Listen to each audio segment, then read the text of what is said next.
علماء اکرام کے بیانات سننے کے لیے ترغیبی بات چینل کو سبسکرائب کریں۔ بسم اللہ الرحمن الرحیم۔ الحمدللہ رب العالمین والصلاة والسلام علی سید الانبیاء والمرسلین وعلی آلہ واصحابہ اجمعین، اما بعد، فقد قال اللہ تبارک و تعالی فی القرآن المجید: اعوذ باللہ من الشیطان الرجیم، بسم اللہ الرحمن الرحیم۔ لقد كان لكم في رسول الله أسوة حسنة لمن كان يرجو الله واليوم الآخر وذكر الله كثيرا، وقال تعالى: إن كنتم تحبون الله فاتبعوني يحببكم الله ويغفر لكم ذنوبكم والله غفور رحيم، وقال النبي صلى الله عليه وسلم: من أحب سنتي فقد أحبني ومن احبنی کان معی فی الجنہ، او کما قال رسول اللہ صلی اللہ علیہ وسلم۔ محترم بزرگوں اور عزیز ساتھیوں، ربیع الاول کا مہینہ چل رہا ہے اور اس مہینے کے اندر ہم سب کے آقا و مولا سرکار دو عالم فخر دو عالم حضرت محمد صلی اللہ علیہ وسلم کی ولادت بسعادت ہوئی ہے۔ اللہ رب العزت کا انسان کے اوپر اس سے بڑھ کر کوئی احسان نہیں کہ اس نے اپنے آخری نبی کو دنیا کے اندر مبعوث فرمایا۔ یہ اللہ کا بہت بڑا احسان ہے اور بہت بڑا فضل ہے۔ لقد من اللہ علی المؤمنین اذ بعث فیہم رسولا من انفسہم یتلو علیہم آیاتہ ویزکیہم ویعلمہم الکتاب والحکمہ وإن كانوا من قبل لفی ضلال مبین۔ اللہ رب العزت نے قرآن پاک کے اندر ارشاد فرمایا کہ اللہ رب العزت نے ایمان والوں کے اوپر احسان کا معاملہ کیا، جبکہ ان پر انہی میں سے ایک رسول اور نبی کو بھیجا جو انہیں اللہ کی آیتیں سناتا ہے، ان کا تزکیہ کرتا ہے اور ان کو علم حکمت کی تعلیم دیتا ہے۔ قرآن پاک کے اندر اللہ کے نبی صلی اللہ علیہ وسلم کی بعثت کو اللہ رب العزت نے ایمان والوں کے ساتھ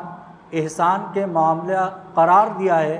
یہ اللہ رب العزت کا بہت بڑا فضل اور اس کا بہت بڑا احسان ہے کہ اللہ کے نبی صلی اللہ علیہ وسلم اس دنیا کے اندر مبعوث ہوئے اور آپ علیہ الصلوۃ والسلام نے لوگوں کو راہ راست پر لانے کے لیے جن گمراہیوں کے اندر پڑے ہوئے تھے ان سے ہٹا کر راہ راست پر لوگوں کو لگایا اور اس کی لوگوں کو تعلیم دی۔ ہم جس اسلام کو مانتے ہیں، جس قرآن کو مانتے ہیں، جس دین کو مانتے ہیں اور جس نبی کو مانتے ہیں، اس دین اور اسلام کے اندر رسومات کی کوئی حیثیت نہیں ہے۔ دین اسلام ایسا نہیں ہے کہ چند موقع کے اوپر کچھ رسمی اعمال ہم ادا کر لیے، بس ہماری سال بھر کے لیے چھٹی ہو گئی، اس کے علاوہ ہمیں کچھ کرنے کی ضرورت نہیں ہے۔ گزشتہ قوموں کے اندر یا دوسری اقوام کے اندر اس طرح کے اعمال پائے جاتے ہیں کہ کچھ مخصوص دن کے اندر وہ ایک جگہ جمع ہو جاتے ہیں اور سوچتے ہیں کہ ہم نے جو کر لیا اس کی وجہ سے ہم پاک صاف ہو گئے، اب ہمارے اوپر کسی طرح کا کوئی فرق پڑنے والا نہیں ہے۔ وہ اس چیز کا احساس کرتے ہیں اور اسی کے مطابق وہ اپنی زندگی گزارتے ہیں۔ اس کے علاوہ دوسرے ایام کے اندر جو چاہے کرے، جتنے گناہ چاہے کرے، اس سے ان کو کوئی فرق نہیں پڑتا، کیونکہ ان کو یہ یقین ہوتا ہے کہ ہم ایک دن کے اندر ایک جگہ جمع ہو جائیں گے، اس وقت ہمارے سارے گناہ معاف کر دیے جائیں گے اور ہم پاک اور صاف ہو جائیں گے۔ لیکن یہ یاد رکھیے، دین اسلام کے اندر اس طرح کا کوئی تصور نہیں ہے۔ اگر دین رسمی دین ہوتا، چند موقع کے اوپر کچھ چیزوں کے منا لینے کا نام دین اسلام ہوتا، تو صحابہ کرام رضوان اللہ علیہم اجمعین جو اللہ کے نبی صلی اللہ علیہ وسلم سے حد درجہ زیادہ محبت رکھتے تھے، اور اتنی محبت رکھنے والی جماعت نہ اس سے پہلے پیدا ہوئی، نہ اس کے بعد ہوئی، اور نہ قیامت تک پیدا ہوگی۔ ایسی جماعت کہ اللہ کے نبی صلی اللہ علیہ وسلم کا تصور اگر اپنے گھر کے اندر آ جاتا ہے تو آ کر عرض کرتے ہیں کہ اے اللہ کے نبی، ہمارا یہ حال ہے کہ اگر آپ کا تصور ہمارے ذہن کے اندر آ جاتا ہے اور جب تک ہم آپ کی زیارت نہیں کر لیتے اس وقت تک ہمیں اطمینان نہیں ہوتا، ہمیں چین نہیں آتا، ہمیں سکون نہیں ملتا۔ اتنی محبت کہ وہ پریشان ہے کہ اے اللہ کے نبی، آپ بتلائیے کہ ہمارا مرنے کے بعد جنت کے اندر کیا ہوگا؟ آپ تو انبیاء کرام کی فہرست کے اندر ہیں، آپ کا بڑا اونچا مقام ہے، آپ نبیوں کی جماعت کے اندر ہوں گے، آپ کا اونچا درجہ ہوگا، ہم آپ سے محبت رکھتے ہیں۔ اولاً ہمیں تو معلوم نہیں کہ ہم جنت میں جائیں گے بھی یا نہیں، لیکن اگر جنت میں چلے بھی گئے تو ہمارا رتبہ اور ہمارا درجہ آپ سے بہت نیچے ہوگا۔ ہم اگر آپ کو دیکھنا چاہیں، آپ کی یاد کرنا چاہیں، آپ کی زیارت کرنا چاہیں تو دنیا کے اندر تو ہمارا یہ حال ہے کہ آپ کی محبت کی وجہ سے اگر دل کے اندر بات آ جاتی ہے تو جب تک ہم آپ کی زیارت نہیں کر لیتے اس وقت تک ہمیں چین نہیں ملتا، تو وہاں پر آخرت کے اندر ہمارا کیا حال ہوگا؟ اللہ کے نبی صلی اللہ علیہ وسلم خاموش رہے۔ کچھ دیر کے بعد آپ نے پوچھا این السائل، سوال کرنے والا کہاں ہے؟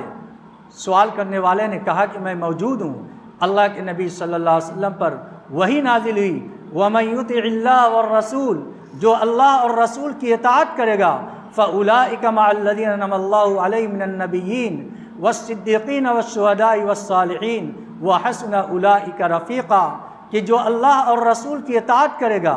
ان کا حشر ان لوگوں کے ساتھ ہوگا۔ کون لوگ؟ جن کے اوپر اللہ رب العزت نے انعام کیا ہے، یعنی انبیاء، صدیقین، شہداء اور صالحین، اور ان کی رفاقت سب سے اچھی رفاقت ہے۔ صحابہ کرام فرماتے ہیں کہ جب یہ آیت نازل ہوئی تو اس آیت کے نازل ہونے کے بعد ہمیں بہت خوشی ہوئی، کیونکہ ہر صحابی کے دل کے اندر نبی اکرم صلی اللہ علیہ وسلم کی محبت پیوست تھی، اور اپنی جان، اپنی مال، اپنی اولاد، ہر چیز سے زیادہ نبی کی محبت ان کے دل کے اندر تھی۔ اگر دین اسلام چند موقع کے اوپر چند اعمال کر لینے کا نام ہوتا، چند رسومات کے اندر شرکت کر لینے کا نام ہوتا، تو صحابہ کرام رضوان اللہ علیہم اجمعین کو اتنی مشقت اٹھانے کی ضرورت ہی کیا تھی، اتنی قربانیاں دینے کی ضرورت ہی کیا تھی؟ آپ علیہ الصلوۃ والسلام کے صحابہ کرام جو اپنی جان کو نشاور کر دیتے تھے، آپ کے ایک حکم کے اوپر، آپ کے ایک اشارے کے اوپر وہ اس کے لیے تیار تھے۔ اگر ان کو یہ معلوم ہوتا کہ دین کے اندر چند رسومات پر عمل کر لینے کا نام ہے تو پھر اس کے بعد ان کو ان چیزوں کی کوئی ضرورت نہیں تھی۔ آج ہم سوچتے ہیں کہ ماہ ربیع الاول کا مہینہ آ گیا تو لوگ اس مہینے کے اندر جلسہ جلوس کر لیں، عید میلاد النبی منا لیں، اس کے موقع سے جلوس نکال لیں اور اس کو دین کا حصہ سمجھ کر کریں، اور سوچیں کہ ہم نے دین کا حق ادا کر دیا، نبی سے محبت کا حق ادا کر دیا۔ حالانکہ جو اعمال کیے جاتے ہیں ان اعمال کے اندر اسلام کی تعلیمات کو توڑا جاتا ہے، بہت سے ایسے محرمات کا ارتکاب کیا جاتا ہے جن کو مٹانے کے لیے اللہ کے نبی صلی اللہ علیہ وسلم اس دنیا کے اندر مبعوث ہوئے تھے۔ آپ کے نام پر جو جلوس نکالا جاتا ہے، جن پہ لوگوں کو شریک کیا جاتا ہے، اس کے اندر ایسی حرکتیں کی جاتی ہیں جو سراسر اسلام کے خلاف ہے۔ اللہ کے نبی صلی اللہ علیہ وسلم ان چیزوں کو ختم کرنے کے لیے دنیا کے اندر مبعوث ہوئے تھے، لیکن آج دین کا نام سمجھ کر، دین کا کام سمجھ کر اور دین کے نام پر ایسی چیزوں کو کیا جاتا ہے، اور کرنے کے بعد لوگ یہ سمجھتے ہیں کہ ہم نے دین کا حق ادا کر دیا، اسلام کا حق ادا کر دیا، محبت کا حق ادا کر دیا۔ تو یہ اسلام حقیقی اسلام نہیں ہے۔ حقیقی اسلام وہ ہے جو صحابہ کرام رضوان اللہ علیہم اجمعین نے اللہ کے نبی صلی اللہ علیہ وسلم سے سمجھا تھا۔ صحابہ کرام کو کتنی محبت تھی کہ نبی علیہ الصلوۃ والسلام کے وضو کا پانی زمین کے اوپر گرتا نہیں تھا، ہر ایک اس کو لے کر اپنے بدن کے اوپر مل لیتا تھا۔ ایسی محبت صحابہ کرام رضوان اللہ علیہ مجمعین کو تھی۔ نبی علیہ الصلوۃ والسلام کی ولادت کا مہینہ ان کے زمانے کے اندر بھی آتا تھا۔ اگر یہ کوئی شرعی چیز ہوتی، یہ کوئی دین کا کام ہوتا، تو صحابہ کرام رضوان اللہ علیہ مجمعین دین کے کام کے اندر بہت سبقت کرنے والے تھے،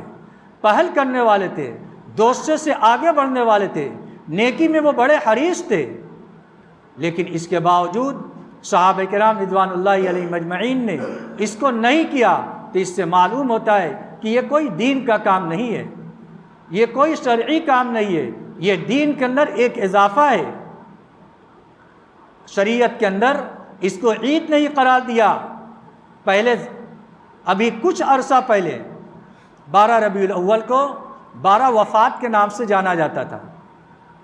بہت سے لوگ ہیں جو جانتے ہیں کہ وہ دن 12 وفات کے نام سے جانا جاتا تھا، یعنی اس دن اللہ کے نبی صلی اللہ علیہ وسلم اس دنیا سے رخصت ہوئے، آپ علیہ الصلوۃ والسلام کی وفات ہوئی۔ اسی نام سے معاشرے کے اندر بھی مشہور تھا، لوگ بھی اسی نام سے جانتے تھے کہ اللہ کے نبی صلی اللہ علیہ وسلم کی اس دن وفات ہوئی ہے، یہ 12 وفات کا دن ہے۔ کوئی اس دن جلسہ جلوس یا اس دن کوئی عید کے نام سے نہیں جانا جاتا تھا، لیکن زمانہ گزرنے کے ساتھ ساتھ بدعات نے اور جنم پکڑی، اور اس کی بنیاد پر اس کو عید میلاد النبی کے نام سے جانا جانے لگا۔ جس شریعت کے اندر اسلام نے 2 عید قرار دی، ایک عید الفطر اور ایک عید الاضحیٰ، اور وہ بھی خوشی کا دن، کسی رسم کی تکمیل کے اوپر نہیں ہے، بلکہ ایک عمل کی ادائیگی کے بعد شکرانے کے طور پر بھی ہے۔ اور اس شکرانے کے طور پر اللہ رب العزت نے جو عید منانے کا طریقہ بتلایا، وہ طریقہ یہ دیا کہ روزانہ تو 5 وقت کی نماز ہے، لیکن عید الفطر اور عید الاضحیٰ کے دن ایک نماز کا اضافہ کر دیا گیا جو بطور شکرانے کے ہے، کہ ایمان والوں نے 1 مہینے تک روزہ رکھا ہے، اللہ کی عبادت کی ہے، شب بیداری کی ہے، ان اعمال کی تکمیل کے شکرانے کے لیے عید الفطر عطا کیا گیا کہ اس دن مومنین، ایمان والے مرد اس دن اللہ کے سامنے شکرانے کے طور پر 2 رکعت کی نماز کا اضافہ کر لیں، یہ عید الفطر ہے۔ اور ایک عید الاضحیٰ جب حج کے اعمال کی تکمیل ہوتی ہے 9 ذی الحجہ کو، تو اس کے شکرانے کے لیے عید الاضحیٰ 10 ذی الحجہ کو منائی جاتی ہے۔ تو یہ اعمال،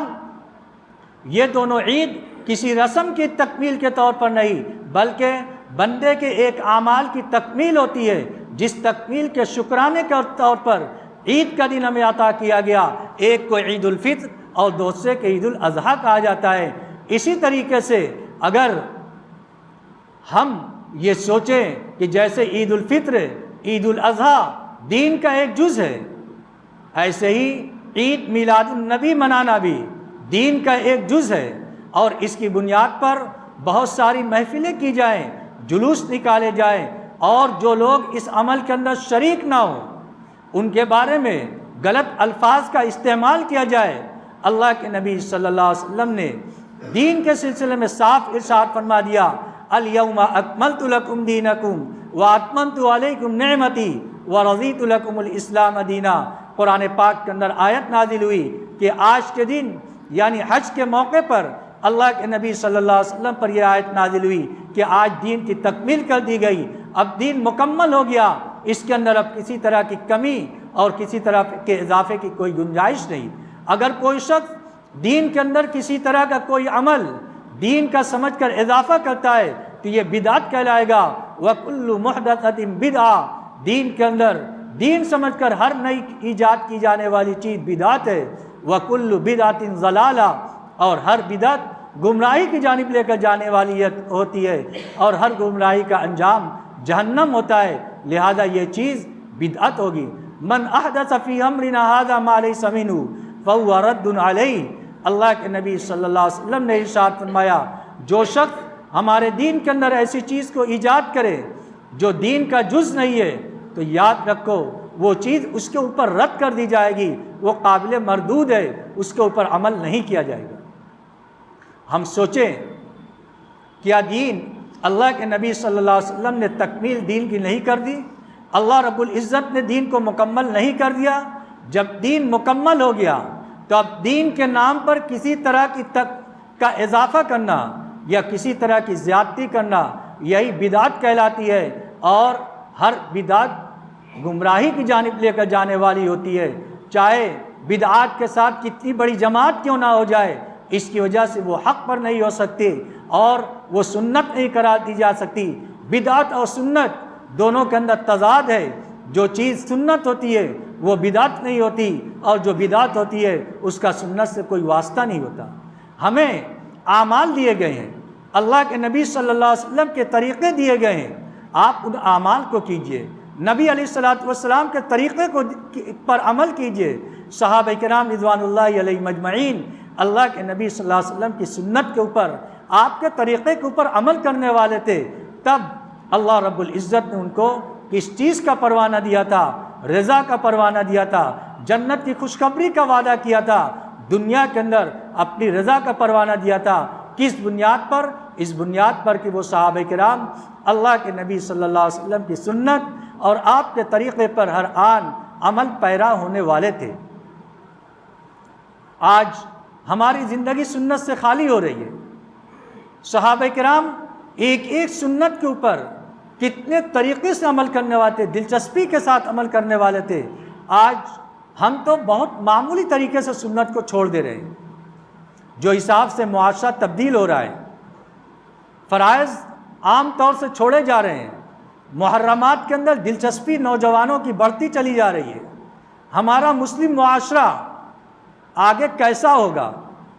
اس کو اگر دیکھنا ہے تو ہمیں یہ دیکھنا پڑے گا کہ ہمارے مسلم نوجوان اس زمانے کے اندر کیسے ہیں۔ اگر مسلم نوجوان دین کی جانب رجحان رکھنے والے ہیں، دین پر عمل پیرا ہیں، تو آپ سمجھیے کہ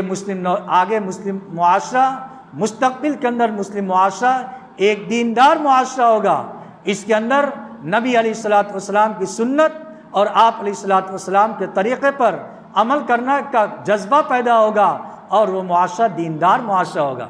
لیکن اگر ہمارا مسلم معاشرہ کے اندر نوجوان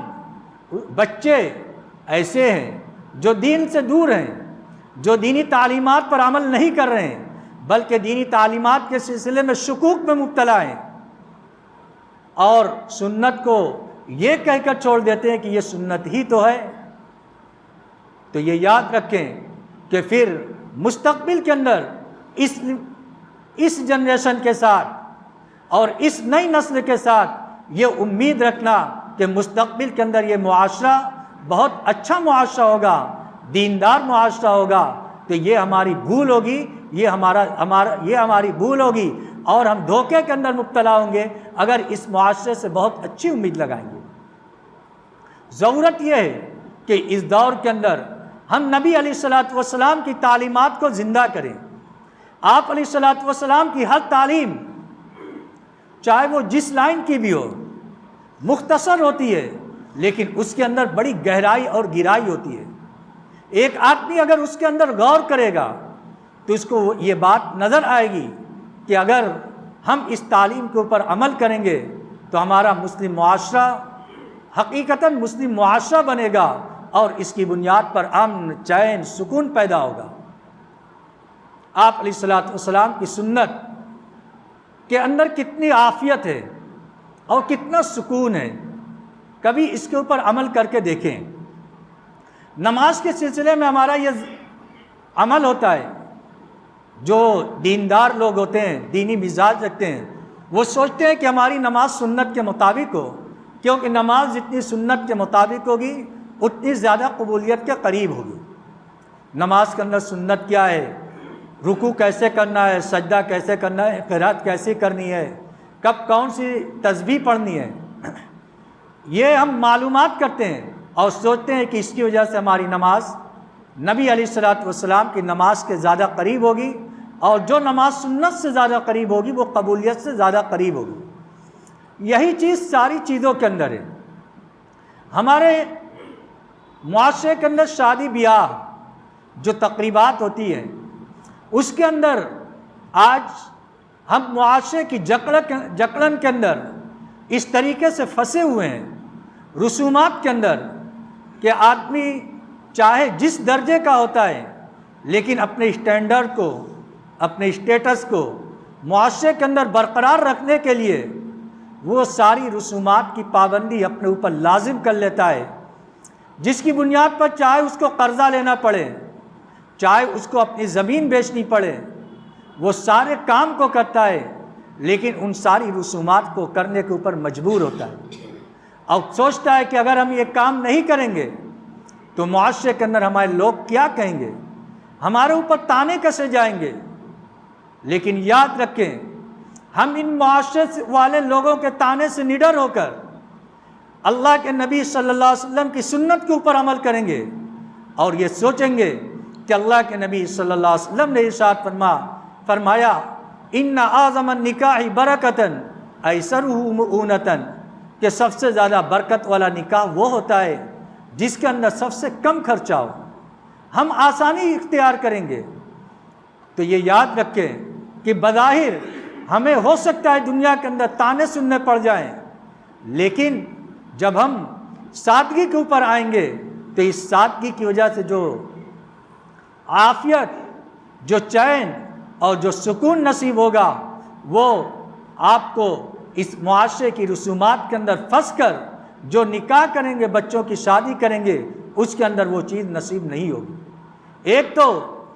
یا تو اللہ اور رسول کو راضی کریں گے یا معاشرے کے لوگوں کو راضی کریں گے۔ اگر اللہ اور رسول کو راضی کریں گے تو اللہ کا یہ وعدہ ہے کہ جو شخص اللہ اور رسول کو راضی کرے گا اور لوگوں کو ناراض کرے گا تو اللہ رب العزت لوگوں کے دلوں کو پھیر کر لوگوں کو بھی راضی کر دے گا، اور جو شخص اللہ اور رسول کو ناراض کر کے لوگوں کو راضی کرنے کے لیے سنت کو چھوڑے گا، رسومات کے اوپر عمل کرے گا، تو اللہ کے نبی صلی اللہ علیہ وسلم نے ارشاد فرمایا کہ اللہ اور رسول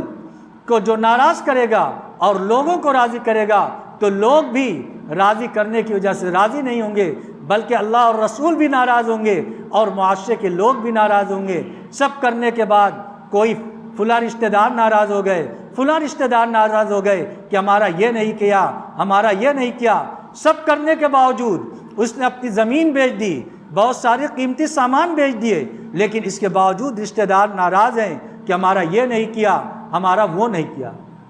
تو لوگوں کو راضی کرنے کے لیے نبی اور رسول کو ناراض کیا تو اللہ رب العزت نے لوگوں کو بھی ناراض کر دیا اور ہم نے اپنی آخرت کو بھی تباہ کر لی۔ اس لیے نبی علیہ الصلوۃ والسلام کی سنت اور آپ کے طریقے کے اندر عافیت ہے، چین ہے، سکون ہے، ہم اس کو اپنائیں اور ایک چیز کا فیصلہ کر لیں کہ اس مہینے کے اندر مختلف طرح کے جلسے اور جلوس کا انعقاد ہوتا ہے، ہم اس کے اندر شرکت کریں تو اس نیت کے ساتھ کریں کہ جو تعلیم دی جا رہی ہے ہم ان تعلیمات کے اوپر عمل کریں گے۔ اسلام کوئی رسمی چیز نہیں ہے بلکہ تعلیمات پر عمل کرنے کا نام ہے۔ اللہ رب العزت ہم سب کو نبی اکرم صلی اللہ علیہ وسلم کی تعلیمات پر 100% عمل کرنے کی توفیق عطا فرمائے۔ وآخر دعوانا الحمد للہ رب العالمین۔